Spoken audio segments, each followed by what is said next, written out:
বিএনপির ভারপ্রাপ্ত চেয়ারম্যান তারেক রহমান বলেছেন, বিএনপি সরকার গঠনের সুযোগ পেলে ৩১ দফা বাস্তবায়নের সর্বোচ্চ চেষ্টা করবে। তিনি আজ কুমিল্লায় রাষ্ট্র কাঠামো মেরামতের ৩১ দফা ও জনসম্প্রীতি শীর্ষক কুমিল্লা বিভাগীয় প্রশিক্ষণ কর্মশালায় ভার্চুয়ালি যুক্ত হয়ে একথা বলেন। তারেক রহমান বলেন, শুধুমাত্র দেশের পক্ষে, দেশের মানুষের পক্ষে কথা বলার জন্য বেগম খালেদা জিয়াকে নির্যাতন করা হয়েছে। আমরা সরকার গঠনের সুযোগ পেলে ৩১ দফা বাস্তবায়নের সর্বোচ্চ চেষ্টা করব।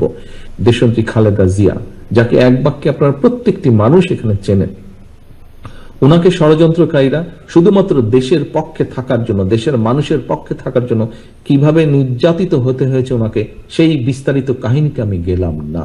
বাংলাদেশের বহু পরিবার, বিএনপির বহু পরিবারের কাহিনী কিন্তু এই রকম। আমাদের পরিকল্পনা আছে যে এই ধরনের বিভিন্ন ফসল যেখানে হচ্ছে, যেখানে কৃষক সাথে সাথেই সেটাকে বাজারজাত করতে পারছে না, তারা যাতে প্রিজার্ভ করতে পারে, বিভিন্ন জায়গায় এরকম ছোট ছোট কোল্ড স্টোরেজ স্থাপন করা।